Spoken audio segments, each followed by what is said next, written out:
When I was 17 years old, I guess you could say I went through my occult phase. I was fascinated by anything involving mysticism. While my interest bordered obsession, I can safely say that my discipline did not. I was a teenager after all, and in stereotypical fashion, thought anything mystical was cool, but lacked any real motivation to educate myself with any solid foundation on the subject. Luckily, I had recently met two girls at school that were very well educated in the occult, or at least they seemed so to me. Their names were Kendra and Lorraine. The three of us had instant chemistry. It wasn't long before I introduced a few of my friends to them, and just like that, we had formed a coven. Coven was Kendra's word. I had never heard the term before, but it sounded cool and official, so we were in a coven together. Our group consisted of myself, Kendra, Lorraine, Chris, David, and Zoe. Zoe was the youngest, being 16, and was Chris's sister. She was also the only one that seemed to take this stuff really serious. I don't mean she was really into it. Quite the opposite. I think she was only involved because her big brother was into it, and since she had overheard some of our conversations before, we didn't want her ratting on us, so she was in. But when I say she took it really serious, I mean there were times she was obviously terrified. Zoe was the quiet type, so she never said much, but being in cemeteries at night, Ouija boards, seances, I could tell it terrified her. One night, around 11 p.m., all of us had met up at the abandoned house we knew of that was in the woods that lay outside the newer subdivision where I lived. The house was very old and long abandoned. To call it a house was sort of overstating things. It was a one-story wood frame house that was completely gutted with half of the roof collapsed, tore down walls, missing doors, musty old house smell, you know, the typical run-down piece of crap. On this particular night, Lorraine and Kendra suggested we use the Ouija board, so Lorraine had brought one with her to the abandoned house. A thunderstorm had passed our area a few hours before we met up, so the distant lightning and looming thunder made for a perfect backdrop. We set the Ouija board on the floor and lit 3 beeswax candles Kendra had brought. Then we calmed ourselves and went quiet. Kendra asked if I wanted to go first with her, so I agreed, and we placed our fingertips gently on the planchette. After a few minutes of asking if anyone was there and requesting a spirit show us a sign, we started hearing sounds outside of the abandoned house. Not scary sounds. It was definitely a bird. We could hear the wings flap and leaves rustle as it flew among the trees. Kendra thought it might be an owl, so, being slightly bored of the Ouija, we all jumped up to go out and try to see the owl. It was still very wet outside, and while the others seemed unaffected by the raindrops still falling from the trees all over us, I was annoyed and decided to go back to the abandoned house. As I made my way the short distance from the woods back to the house, I saw through one of the broken windows a very distinct human shadow being cast from the candles around the Ouija board. At first, I was startled, but then as I moved closer to the window, I could see Zoe had not left with us in search of the owl. She had stayed behind.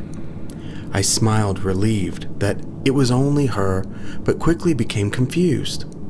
She was softly humming a song I had never heard before, and she had an obvious smile on her face. I then noticed her hands were on the planchette, and as she sang, the planchette moved. But most bewildering was the shadow that remained. I couldn't stop staring at it. I kept attempting to reason how the shadow was cast on the wall beside Zoe. The candles were in front of her, so the light should have cast her shadow behind her, flickering and distorting from the erratic candlelight. But instead, the shadow was still and huge, more like a man's, and it was cast upon the wall right beside Zoe's shoulder. I stood staring, completely perplexed, when suddenly I heard a loud "boo" behind me. It was Chris being an idiot.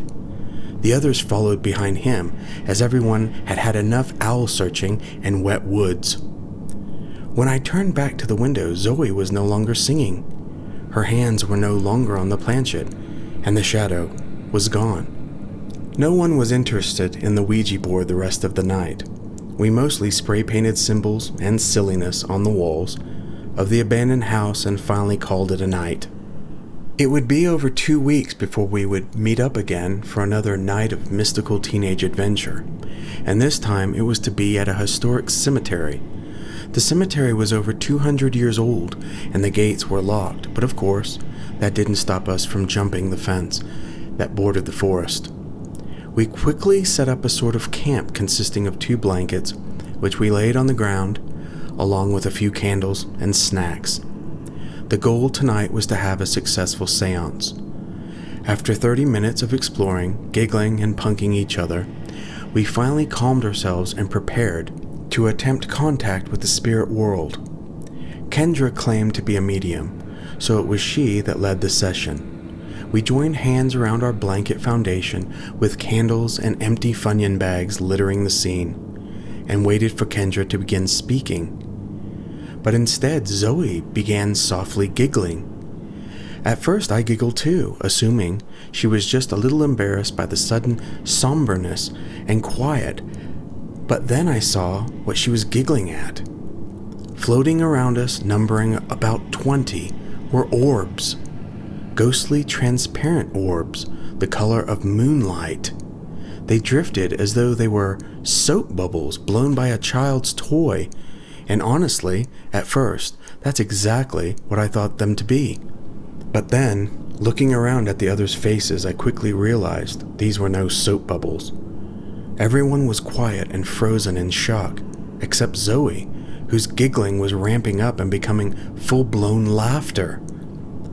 I had never seen her face this way. Her expression was not playful at all.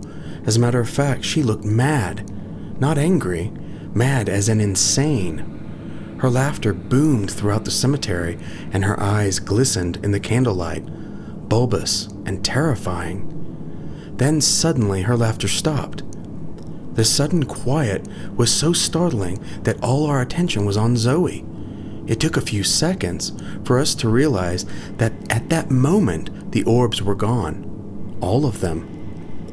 Zoe was panting as if she had just ran a marathon, and she was staring off into the cemetery at an extreme angle. It looked as though she may break her neck at any time. Then she slowly stood and composed her body to face the direction she had been staring. As she began walking, we all rose with her and followed. Her demeanor was authoritative. It was beyond explanation. We followed her, but it was as though we followed her instinctively, and still in a state of shock. As we walked, with Zoe slightly ahead, we left the candlelight farther and farther behind, and noticed a pale light which silhouetted Zoe in the darkness. As we closed the distance with her, we could see that Zoe was following a large orb, nearly the size of a grapefruit, where all the others had only been perhaps the size of golf balls. It was positioned just inches in front of her face, guiding her. After a few minutes, the orb led us to a nearby grave, to which the orb descended into and vanished.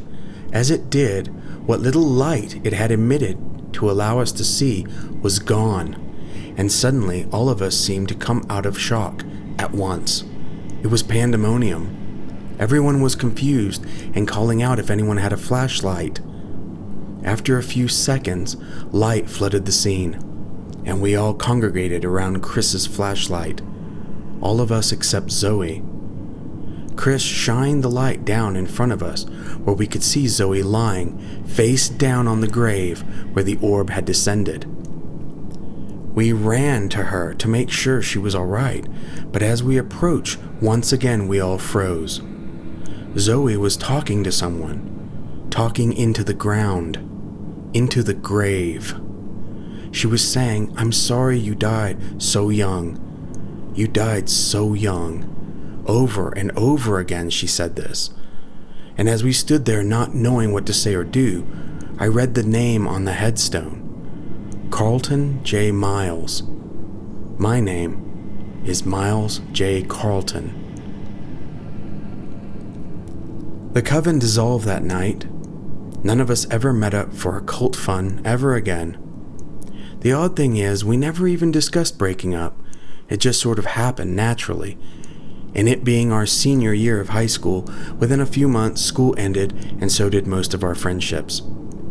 But before Chris and his sister Zoe disappeared from my life forever, I did go to his house once, a few months later, and asked to talk to Zoe. Chris answered the door and refused me outright, but then Zoe emerged from the home and told Chris it's okay, she will talk to me. She seemed like her old self, but like her old self, she didn't talk much, and I respected that. But I had to ask her, so I did. "Zoe, what happened that night in the cemetery? Why did that orb take you to a grave with a name so similar to mine?" She looked at me with genuine confusion and said, "I only remember waking up on the ground in the cemetery." Then she turned to go back into the house, but before she did, she looked back at me with the saddest eyes I had ever seen, and she whispered, "I'm sorry. I'm so sorry." Even now, 5 years later, every morning when I wake up, the first thing I hear in my head are those words, "I'm sorry. I'm so sorry." And I wonder, is today my time?